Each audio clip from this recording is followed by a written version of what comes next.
Welcome to Built to Go, a Vanlife podcast. I'm your host, Jeff Wagg, coming to you from the College of Curiosity. This time it's episode 290, and we're going to talk about something that should exist, sort of does exist, but you can't buy it, but maybe you can, and that is an awning that is also a solar panel. We're also going to talk about different types of microwave for your rig and why there's an option you may not have considered, a product review of a saw that can cut down trees, and also a hole in your roof. We're going to have a little story about my smart car that I still miss. Hey everybody, welcome back. Thank you for being here. My voice is not great, and I apologize for that. I was recently in Vermont for a very whirlwind visit to see my son Fisher play at two different shows, one at Higher Ground and one at the Oddfellows Hall. If you happen to be in Vermont and you enjoy punk music, basically what I would call punk rock, although some of it edges into grunge, but in your face, loud rock with a message, then I recommend you check out the Oddfellows Hall in the New North End of Burlington. They've turned their space into kind of a music venue for young people and bands to have a space to play up there, and it was awesome. I mean, seriously, it was a great experience. It's only a suggested donation of $15, and you don't even have to pay that if you can't, and that's totally fine. No substances allowed. It's just people enjoying music, and I say kids, but it's actually people of all ages. I mean, one of the acts I saw featured a mom who was in her 50s just completely rocking it out. But that's why my voice is gone. Although I don't actually know why. I wasn't singing, so what excuse do I have? Someone linked me to a video, and I'll have it in the show notes, and it was about a Bright Drop van. So basically the video is about a Bright Drop van. If you're not familiar with those, they were a van produced by Chevy that was completely electric. A big cargo van, completely electric, kind of like the Rivian vans that Amazon uses. And they were going to replace all their vans with this. I mean, this was going to be their only cargo van. They were going to replace the Chevy Express that had been around for years with this. But then politics changed, the world changed. Suddenly in the US, EVs are not the cool hotness. Apparently coal is, or something like that. But they're kind of not a thing anymore. I mean, you can still get them, but it's not the big thing we thought it was, which is sad and unfortunate. But that hasn't stopped a few people from turning them into camper vans. And this video was not about someone turning it into a camper van. It was about making what looks like it could be a truly solar-powered vehicle. To be clear, I'm talking about this vehicle charging itself in the sun, the main drive battery. And the way it did this was that it deployed awnings on both sides of the van that were basically giant solar panels. So this sounds really intriguing, and you should watch the video, and I have the link in the show notes. It's a YouTube video. But I wanted to talk about this a little bit more in depth because this is not a new idea. At least the idea of putting solar panels on awnings or having your solar panels be awnings is not a new idea. People have been talking about this for years now. But what is the reality? I mean, can you do this? So let's take a look at that. First, let's be clear of what we're talking about here. Most vans, or I should say most RVs, come with awnings, and a lot of vans do. And this is just a something that deploys from the side of the van and provides shade. They're great to have. I really got turned on to the power of awnings when I bought the Tiki Bago, which has a full-size awning that came off the side. That made a really nice living area outside the Tiki Bago, and of course the Airstream has a giant one too. I love awnings, and I did not have one on either of my vans just because I really just never got around to putting one on there. And they're kind of expensive, and the wind can affect them. There's a bunch of issues with awnings, but holy cow, imagine you had a solar panel and an awning occupying the same space, because awnings fight the sun and solar panels absorb the sun, so why not have them do both things? And how much power could you generate from that? Holy cow. So there were companies out there that were trying to use flexible solar panels on the awning. So it basically would be your plain old awning that you've always had, and it would come out and the flexible solar panel would unroll, and it would flex in the wind and such, but it would give you a significant amount of power. I mean, we're talking enough power that your van would be a power generator for whatever was around it. If you had a gasoline van, and if you had an electric van, yes, you could generate enough power that eventually you could charge that battery in the van.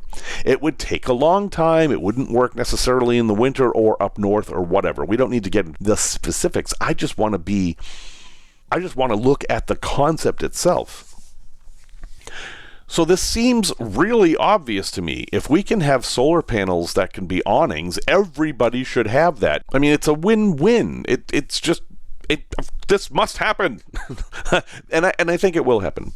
But there are a number of problems. So let's talk about them first. Solar panels are expensive. Okay, they're come way down in price. I mean, so when I started this podcast, solar panels were probably double or triple the price they are now. So that's good. Flexible solar panels have a reputation of being garbage because, well, they kind of were. They were really only good for places where you couldn't use a rigid panel for some reason. They didn't last long. They didn't produce as much power. A lot of people had to replace them every 2 or 3 years because they got melted in the heat, basically. And all solar panels are fragile. After all, they're circuit boards. You know, they're wires, little thin wires in a coating of glass, basically. And that's a lot more fragile than a piece of canvas. So having them do the same thing as an awning, where they go in and out, like they have to be removable, they have to go away somehow while you're driving and then come out while you're not, that's a really big challenge. Basically, you need all of the advantages of canvas and the solar power of a solar panel. And if you look at a typical rigid panel and a piece of canvas, well, you can see some of the problems there. But there are some companies who have actually made some progress. So one of those companies is Exponent, which is spelled without an E at the begin. So it's the letter Exponent, and the website is exponentpower.com. Remember, there's no E. And they have, next to a Buy Now button, solar panels that are an awning. Now, these are different than others I had seen before. They've basically given up on the flexible panels. Other companies have tried that, and the problem, I believe, is that solar panels can flex, but not the way canvas can. You can't flex them forever. Maybe you can flex them 100 times before they break, but awnings might need more than that. Don't forget they're flexing in the wind as well. So I think that just didn't work out. But the Exponent's idea is quite a bit different. So they sell an awning, it is an awning, that can produce 1,600 watts of solar. And the way it works is it's a bunch of rigid solar panels, very small ones, hinged in such a way that the awning can collapse into a pod that stretches the length of the roof. This is much bigger than a stored awning, but it is not undoable. It is a size that could work. It would probably add a foot of height to your vehicle and maybe some wind resistance, but it could work. I don't think this is an impossible solution. The arms they use are the style you find on a lot of newer RVs. They're the kind that has basically 2 little arms that support a big arm on hydraulic pistons, and these are fairly common. I've actually never had one of these awnings. The ones I have always have the bars you have to attach, but this is the kind that you could deploy with an electric motor if you wanted to. For example, you could press a button, have it deploy, and then press the button again or whatever and have it go back in. Not uncommon there. And you could put 2 of these on your rig, and according to their site, you could get as much as 3,200 watts of solar just from the awnings. And then you could add that to whatever you have on the roof, or if you brought portable panels or whatever. One of the amazing things about this is that you're always carrying it with you and it doesn't take up any space inside your vehicle. So these are big, big numbers, and this sounds great. So why aren't we all doing this? Well, and I'll get to that in just a second.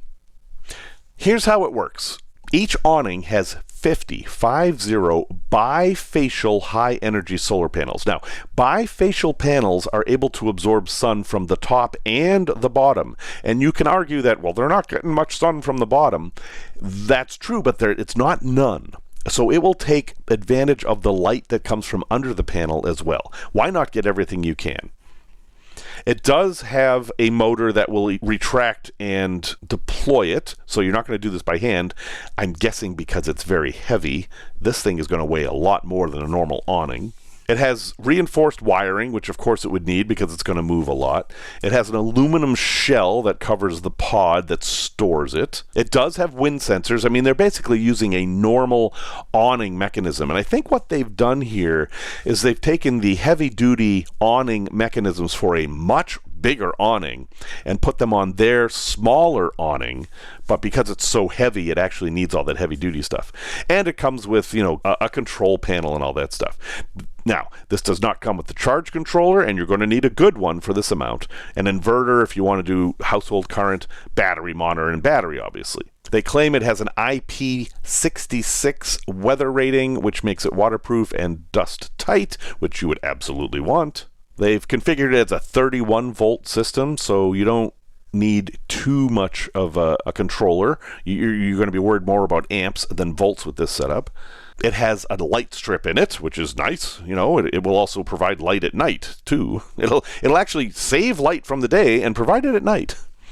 Now, it can only withstand winds up to 15 miles per hour, which isn't that much, but that's something to know. But if it's 15 mile per hour winds, you're fine with gusts up to 20. Any more than that, and you're going to have to take this thing down.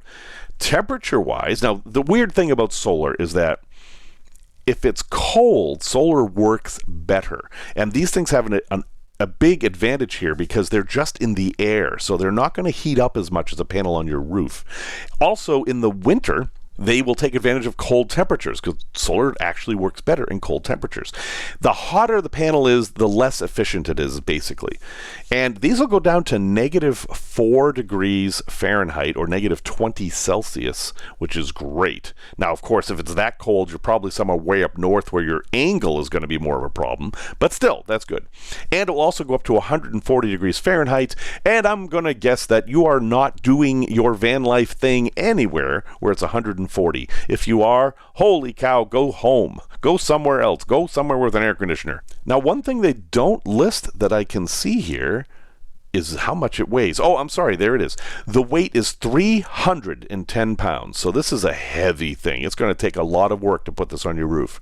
And this is, to be clear, for a 16-foot awning, which is fairly small. This is the kind of awning you'd probably put on a Sprinter van, but it's much smaller than the awning on my Airstream, for example. Now, how much do you think that would cost for one awning? If you didn't guess $8,400 on sale, well, you're wrong. Now, this is very interesting, and this is something I want to drill down on a little bit here. On their website, which again, linked in the show notes, they have the exceptional summer savings price, limited time only, of $8,400. List price is $9,900 for that setup. Then it says additional savings, net price after IRS investment tax credit. Now, there was a time when if you installed solar on your quote-unquote primary residence, you got a hefty tax credit that would help you pay for your taxes and would thus give you what was essentially another $2,500 off of this. But that ended December 31st, so that no longer exists. The fact that it's still on this website, though, that's interesting. Like, are they still in business, or are they just not updating their website? I don't know. Let's click on the Buy Now button and see what happens. So let's say I want to do this. I click on Buy Now, and it asks me for a whole bunch of information. It asks me for the vehicle type, and then it asks for a credit card, and that's it. And then you check the box to agree to the sales agreement, and you are paying a refundable $100 deposit. So this is interesting. What you're doing is you're giving them $100, and that verifies that you have a credit card and everything, and then they will check your data that you gave them because they ask for very explicit information about your vehicle. Nowhere on here does it talk about installation.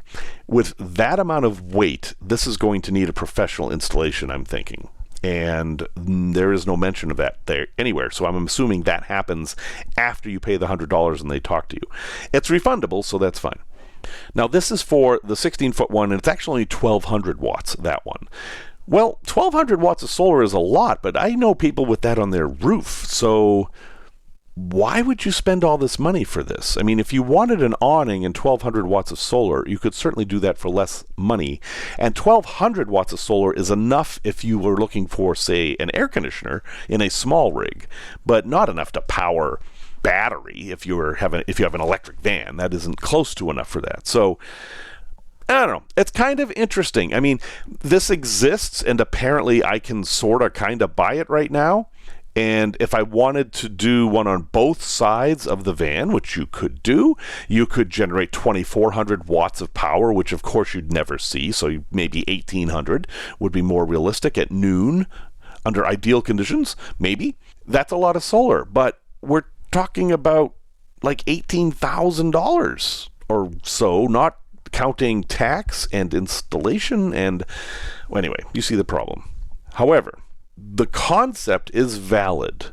What we need to do now is make this more standard such that it gains all that value of numbers where enough people are doing this that the prices drop.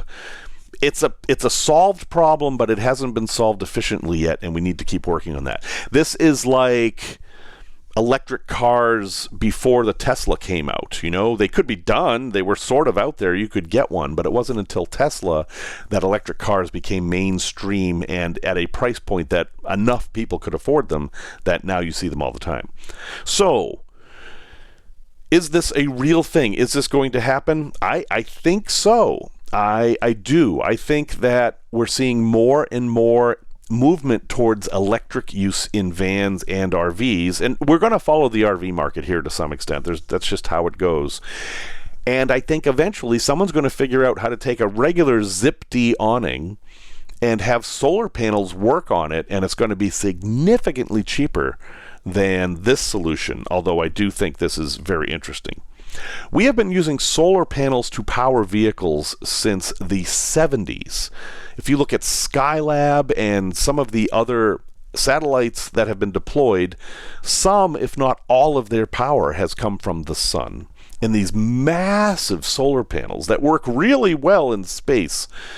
We are not in space conditions. It's actually harder here on Earth. But it can be done. And the thing that this Exponent company has made kind of proves that it can be done. I don't think it's ready for prime time, but keep an eye out and keep thinking about it, because I really like this idea of having a massive amount of solar capacity in something you want anyway, just an awning. You don't have to do anything else. Special thank you to everybody who has visited buymeacoffee.com/built-to-go. That's 2 T's, not 3, not 1. For you folks have bought me gallons of whatever precious fluid you have deemed fit, and that has driven away all the ads like some sort of mystic bane. We are happy to have a podcast without ads. Those folks have made that possible. Thank you to them, and thank you to all of the folks who donate every single month. You are amazing, and I appreciate you. If you would like to be one of these mystical people who can magically drive away ads, please visit buymeacoffee.com/built-to-go, and you may buy me a gallon of whatever liquid you like. And if you're new here and you're wondering why I'm being so cagey about the liquid, well, there's a story about that. Thanks again to everybody, and let's move along with no ads. Van Life News. Just a quickie here for some news. Jalopnik, which has been around for a long time, and they talk about car stuff, and they've had some controversies, blah, blah, blah. We're going to ignore all that, and we're just going to talk about an article that they ran recently called, basically, Vanlife Isn't Cheap. This came out just a week ago, and I'm sorry if I pronounce your name wrong, but it's Chloe Clower, or Cloffer, or Clocker. I could pronounce it any one of those ways, and I'm sorry if I didn't get that right, Chloe, if you happen to hear this. But Chloe is pointing out that the joke about living in a van down by the river, well, that isn't really, a joke anymore. People want to do that, as was in the original joke. There have been all these memes. I haven't seen them in a long time, but people used to always send me these memes of like, now living in a van down by the river is going to cost you $45,000. And, that joke has been stale a long time because, well, the van's going to cost more than that. Never mind the build. I have seen $300,000 vans. I'm not talking about, huge RVs. I'm talking about vans that have been built out so much that they're worth $300,000. So, yeah, this stuff isn't cheap, although it certainly can be. And so the article basically is only looking at vans that are built out by companies, which I think is a shame. They are looking at used Class B camper vans, and they're coming up with prices of like, here's one for $201,000 for a 2017 Sprinter. It's a very nice rig, and at $201,000 for an 8-year-old truck, it sure better be. But their claim is that at $201,000 it's very expensive, but it originally cost $715,000 for a Sprinter van. That build has to come with some special perks. I'm just saying. And they did the math. The original owners only did 2,000 miles in it, so they spent $360 per mile to do this rig. And that's where the article ends. I mean, they ended the article there. Like, the article is actually about this one van, which is obviously a very unusual van in some way. It was listed on Bring a Trailer. And, okay, yeah, I have to go look at the van. Okay, so it's a 27.2 Sprinter, dually, long wheelbase, high roof, you'd figure. And, it has everything in it that you could think of. It's got a generator, porcelain floors. Well, that's something new. Looking at the pictures, it looks very nice. Leather couch, nice.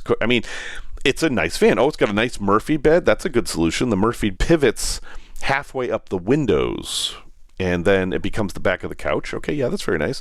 Bathrooms at the back, which is a good design. So it's a wet bath.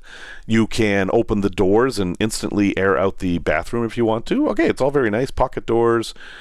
It's a 4-wheel drive. Anyway, this is a very nice van. I don't understand why it is that much money. But here's the thing, guys. It's sold. This van sold. And do you know when it sold? In October of 2024. So Jalopnik creates this article about how expensive van life is and then points to a single example of an unusual van that sold almost 2 years ago. I don't really understand why the media has turned against van life so much. I mean, I guess they have deadlines and they have to write articles and they asked ChatGPT for a topic. I don't know what happened here, but this isn't good. We all know that you can do van life very, very inexpensively. I mean, there's no high limit, and the low limit is really very basic. I mean, anything with wheels that you can drive, you can live in. No builds are a real thing because we know you can live in a tent. A tent is just a space that's cordoned off from the environment, and that's all a van is. So if you can do it in a tent, you can do it in a van. The only question is, to what degree do you want comfort and facilities, and how much money do you want to spend, and all that stuff. That's the details. So I'm a little annoyed by this article. You can read it if you'd like to. There's links, and you can follow through to see this van that is very nice, but not crazy exceptional. And I don't know. You tell me what you think. If you think I'm crazy and I'm being too mean to Chloe, that's okay. You can do that. Send me an email at jeff@builttogo.com. That's 2 T's, not 3, not 1. And I will be happy to consider your argument. Tech Talk. I did a video a while back when I was first building out my ambulance about microwaves, and it was fairly popular, and I was trying to figure out what's the best microwave to put in a van, and at the time, the ambulance came with a 1,000 watt modified sine wave inverter, which is not great for microwaves. That kind of inverter makes the magnetron very unhappy, and while the microwave will work, it makes a lot of noise, and I'm just assuming bad things are happening in there. So I replaced the inverter, and I then had to figure out which microwave to get. Now, my thought was that I want a microwave with no electronics in it. You know, I don't want a digital screen. I just want a knob to turn. I want it to be very simple because otherwise I'd always have a blinking clock. You know, I didn't want to do that. And I thought they'd be cheaper.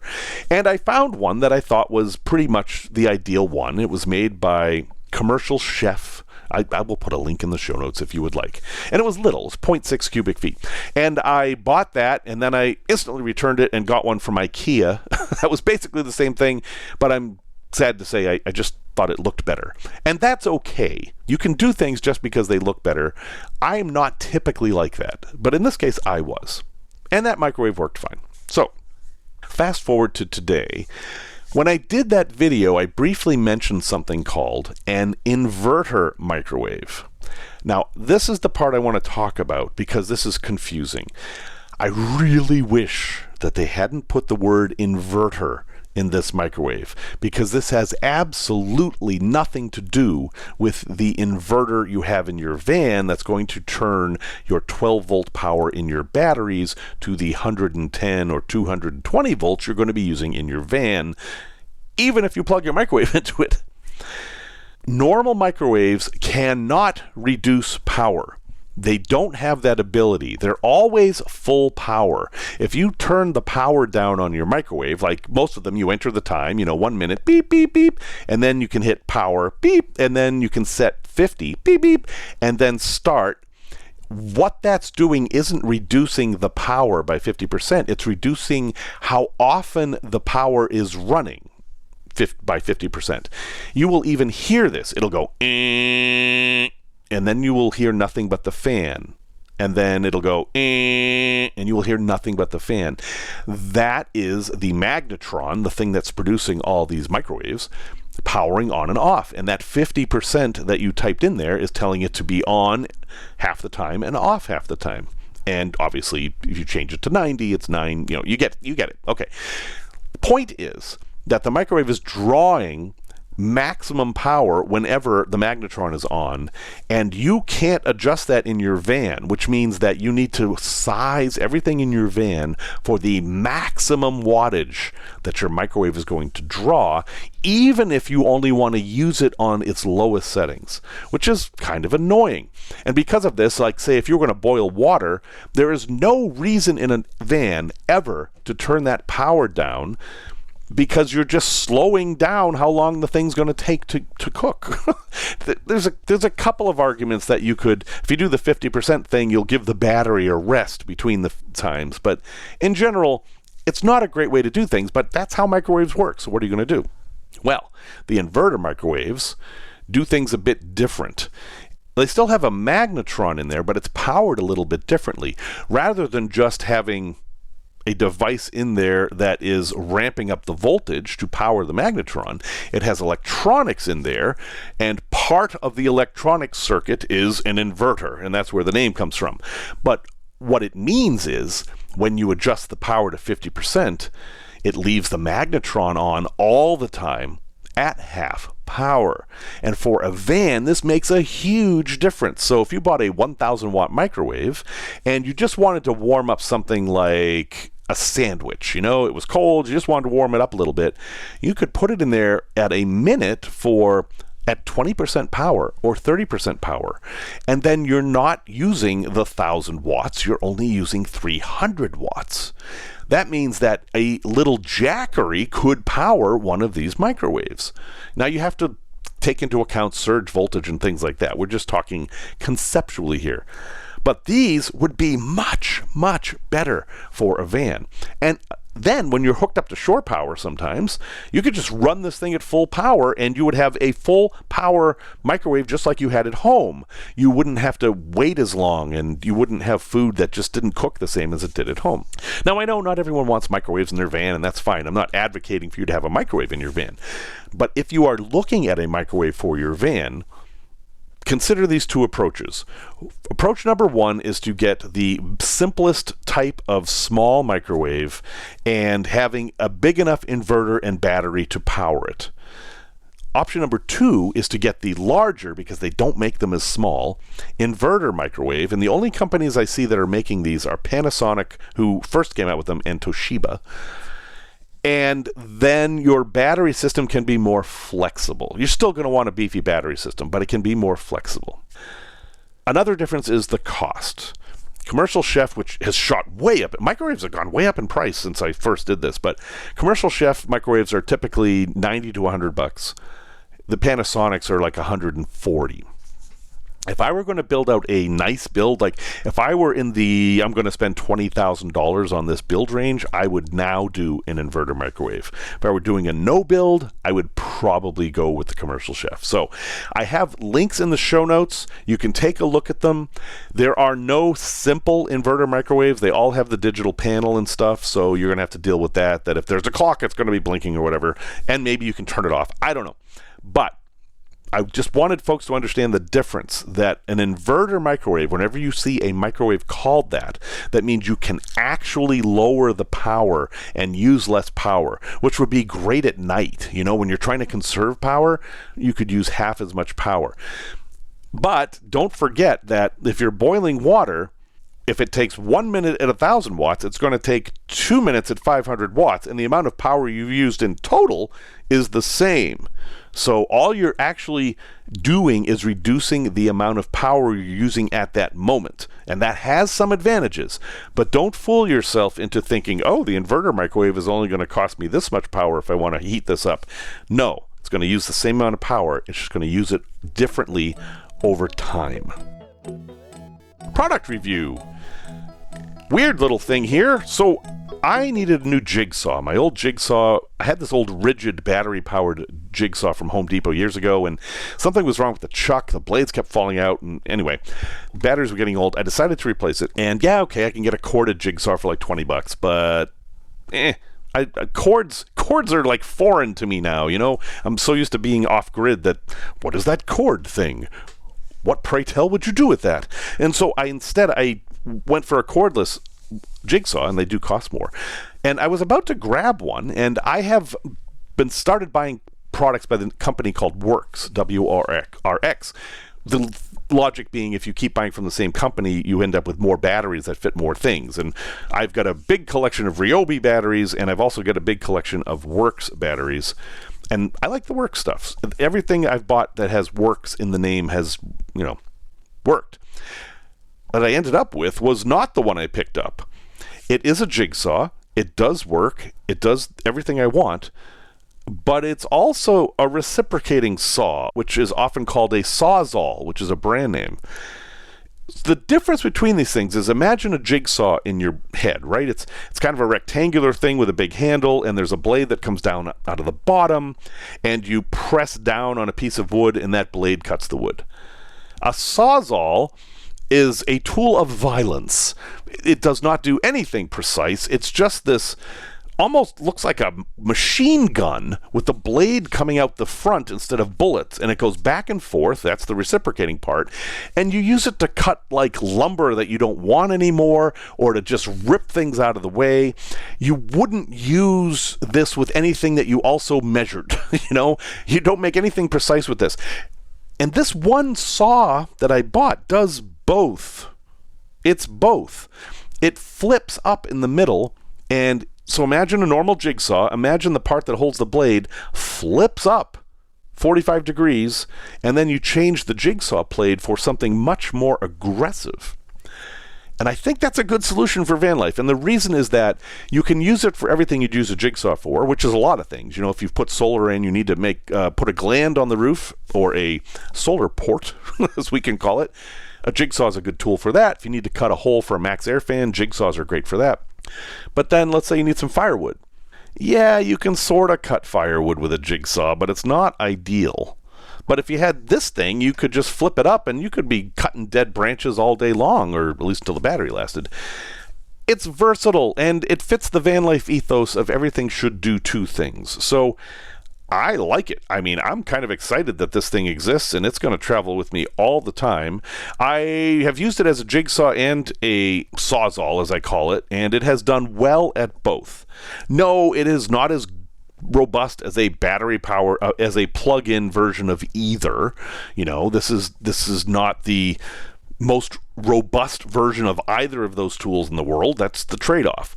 But it's lightweight, it doesn't take up much space, it's very versatile, and it's fairly affordable. It's $100 for the one that comes with the battery and charger, but if you already have the battery and charger and don't need that, you can get it a little bit cheaper at, let's see, what is it now, at $72.99. In my opinion, the batteries are worth more than the difference in that price, so you should get the one with the battery, even if you already have batteries. I like it. It's a really interesting thing to have in the van. It has lots of versatility, and it's limited only really by the blades that you include with it. You can cut metal, you can cut wood, fiberglass. I mean, basically, if it can be cut, this will do it. In a pinch, you could use it to like do an amputation, I suppose. I don't know if they sell a bone saw, and I would suggest you consult a physician before you head down that path. So I'll have a link in the show notes, but it is the WORX Cordless Reciprocating Saw and Jigsaw. 20 volts, 2-in-1 saw is what they call it. And yeah, I like it a lot. Tales from the road. So before I got my first van, I had the smart car, which, you know, the smart car. Smart, by the way, do you know where smart comes from? Or know why they call it that? It's not because it's smart. It's because it was a joint effort between Mercedes, which is where the M comes from, and Swatch. Yes, the watch company. They're the ones who designed the thing with Mercedes. That's where the SM comes from. The art part is they thought it was a work of art. I kid you not. You can look that up. That's why they were called smart cars. Anyway, I loved my smart car. It was the stupidest vehicle I've ever owned. Everything made no sense in that thing at all. It was bizarre. I don't even understand how it moved. But it did, and I went all over the country with it, and I even towed a little camping trailer behind it.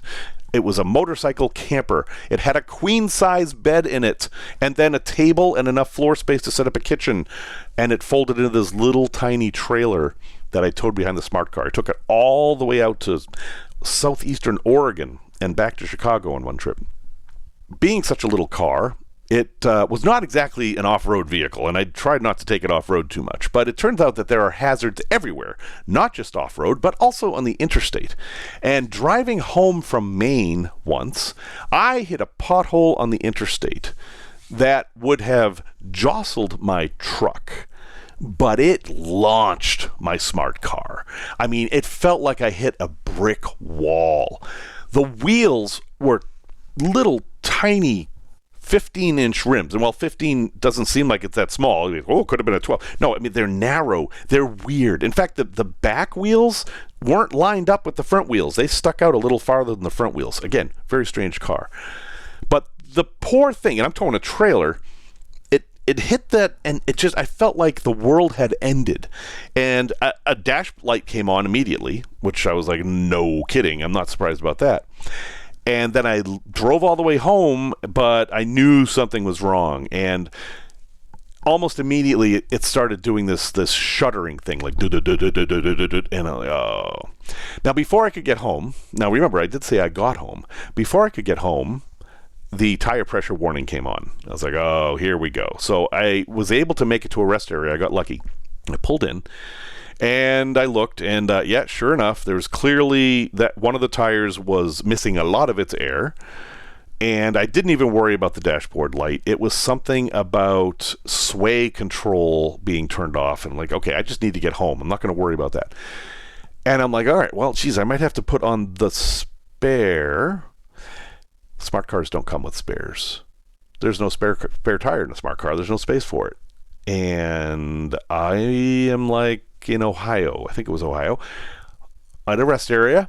And I don't know where I'm going to get a spare tire. And of course, it was on a Sunday. I was, oh no, this is not good. I took a closer look and I saw the problem. The tire was not punctured. The tire was okay. The rim was bent. Now, these rims were supposedly alloy rims. Now, usually alloy rims don't bend, they just break, which is the argument why you should always use steel wheels if you're going to do any off-roading. You can tell a real off-roader, they've got steel wheels, usually. There are some fancy alloy rims that are very, very strong, but if the alloy rims came from the dealer, yeah, no, you probably should have the steel wheels. Anyway, I don't think there's a way to fix that. It was just, it was literally bent enough that you could see the bead. I don't know how it was holding any air at all. So I'm like, well, I'm kind of desperate here. And I did not have tools, really. Again, the smart car, there's not a lot of space. And if I could just bend that dent out, if I could just bend that rim back, I could just fill it up with air. And I did have an air compressor. But, come on. There's no way in heck that I'm going to be able to do that. This rim is going to be heavy duty and so strong that there's no way I'm going to be able to bang that back into shape. And, well, I decided, what the heck, I'll give it a try. Not that I had a hammer with me. So, my setup here. I have the smart car and the trailer, and obviously I'm towing the trailer, but I don't have a hammer. Based on what I just told you, what do I have? And the answer is I have a tow hitch. I have a receiver, and there's a hitch in there, and that's what the trailer's attached to. Now, this trailer, the tongue weight of this trailer was like 40 pounds, if that. It was very easy to undo and redo. And so I thought, well, let's give this a shot. So I took the trailer off. I left it hooked up with chains. I just, lifted it off. And then I took the hitch out of the receiver, and I had basically this big, heavy piece of metal, this square, heavy piece of metal, which, heck, that's a hammer. And I literally went over to the tire, and I gave it a bang, and I figured, well, yeah, this is going to show me really quick that the steel is of such a tensile strength that this is going to be a waste of time, and it moved. I was able to bend back the rim by whacking it with a tow hitch, which speaks to just how flimsy these rims were. Again, they were supposed to be alloy. I don't know what alloy they were, but they bent just like steel rims. And I did. I banged and banged and banged, and everyone's looking at me at the noise like, what the heck is he doing? And yeah, folks, I bent that rim back in enough shape that I was able to get the tire seated well enough that it held air all the way back to Chicago from Ohio. It didn't even leak. It was fine. Once I got back in Chicago, I did replace the rim because it was damaged, and once that metal's bent, it's weakened, and this is not something you want to risk your life on, For the cost, I think it was $180 to replace the rim. It was worth it. Seems like a ridiculous amount of money. Doesn't matter. I did that. But, yeah, I was able to whack my car with a tow hitch and get back on the road and drive another few hundred miles. So, what is the lesson from this story? I have no idea. I can't recommend anything I did in this story at all. But hey, it's a story, so you can do what you'd like with it. A place to visit. So it is coming up here. RMSS stands for the Rocky Mountain Star Stare. I will be there this year, and I know some other folks that I've talked to will be there this year. I want to be clear right from the front what we're talking about here. This is not a Vanlife event. It is not a Vanlife gathering. It is an event. It is a dark sky event where you can see probably the darkest sky of your life in south central Colorado in a protected area, and vans are welcome. The public is welcome. It's 4 or 5 days of dry camping. There's no resources at the site at all. You'll have to be completely self-sufficient. There are porta potties. There may be some other little things, but you should be completely prepared to support yourself for these 4 or 5 days. During the day, you can experience the beauty of Colorado, and it is beautiful. You're up about 7,500 feet. There's a beautiful view of the mountains, and you can hang out with a bunch of, frankly, really smart people, because these folks, a lot of them are scientists. They're all really, really knowledgeable about astronomy, and they bring massive telescopes with them. I don't like looking at the stars through telescopes, which is weird. All these people are obsessed by it.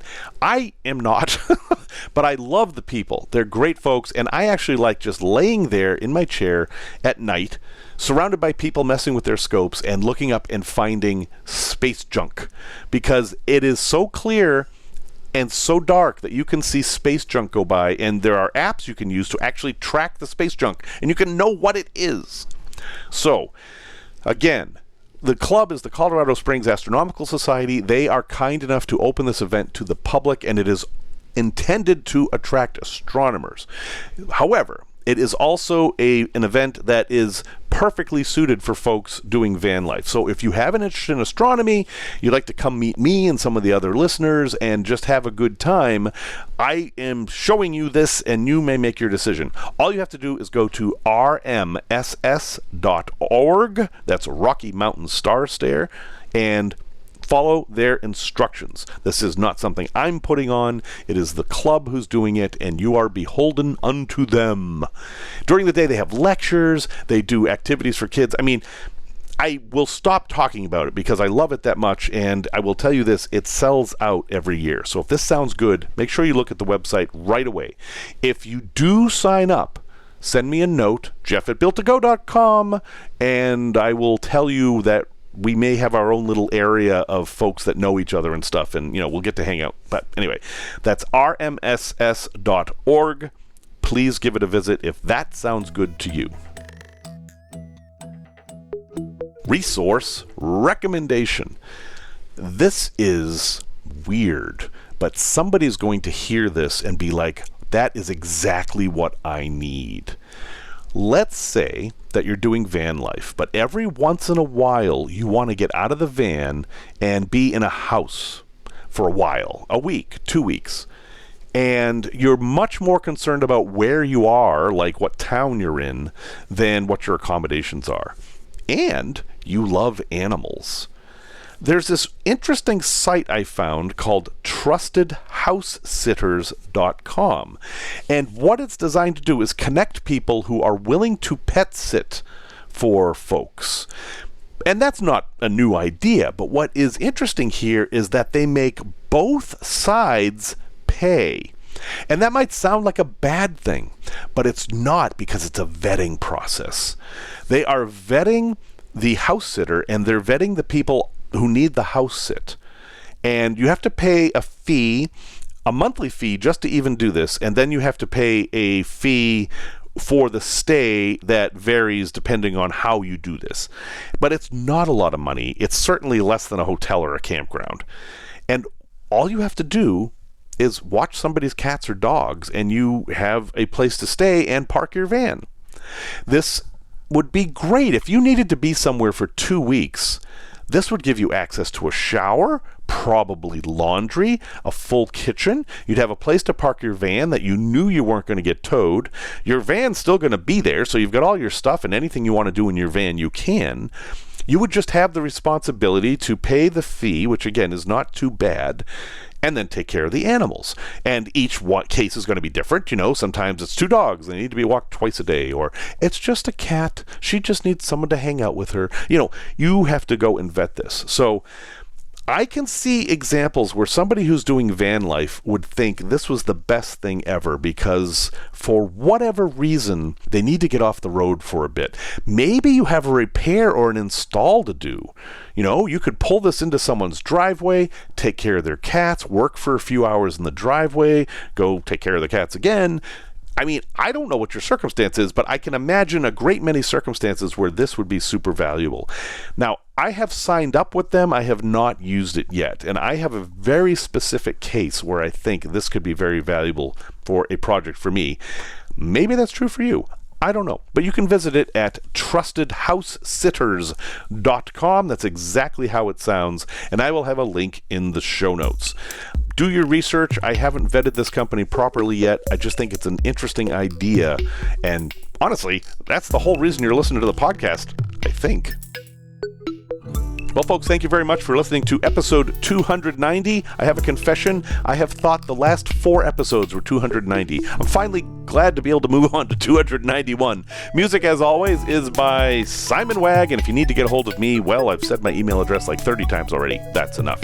Until next time, remember the words of scientist Thomas Madura, who said, "We are the universe trying to understand itself."